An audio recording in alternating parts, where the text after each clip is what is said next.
Visa crackdown puts these rural doctors at risk. I treat these children for type 1 diabetes, thyroid problems, thyroid cancer, puberty disorders and adrenal gland diseases, he said. Al-Nofal's expertise is critical. He is one of just 5 full-time pediatric endocrinologists in a 150,000 square mile area that covers both South and North Dakota. Like most of rural America, it's a region plagued by a shortage of doctors. We're very lucky to have Dr. Al-Nofal here. We can't afford to lose someone with his specialization, said Cindy Morrison, Chief Marketing Officer for Sanford Health, a nonprofit healthcare system based in Sioux Falls that runs 300 hospitals and clinics in predominantly rural communities. Related visa ban could make doctor shortage in rural America even worse yet. Sanford Health may lose Al-Nofal and several other doctors who are crucial to its healthcare network.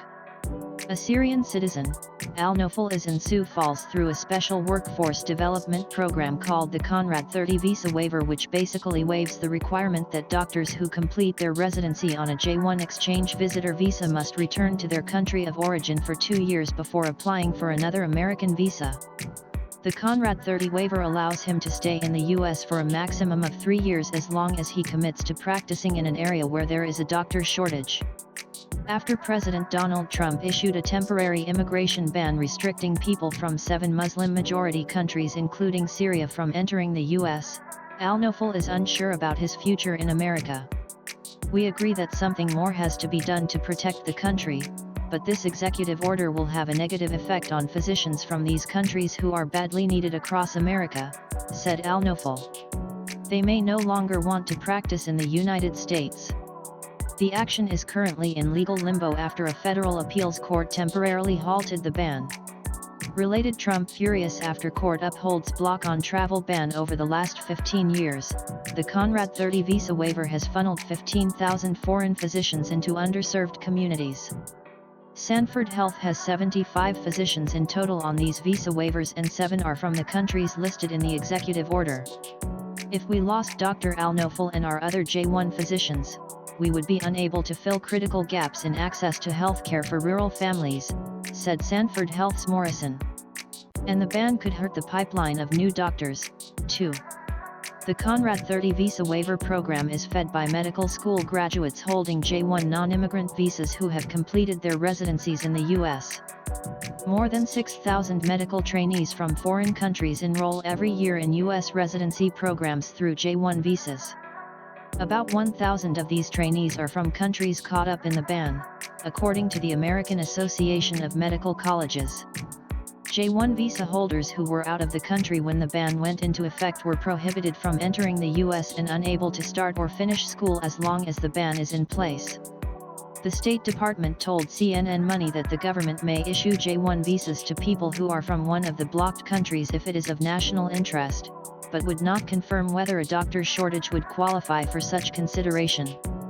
The stress and concern generated by the short-term executive order could have long-term implications, with fewer physicians choosing training programs in the states and subsequently magnifying the deficit in providers willing to practice in underserved and rural areas, said Dr. Larry Dial, Vice Dean for Clinical Affairs at Marshall University's School of Medicine in Huntington, West Virginia.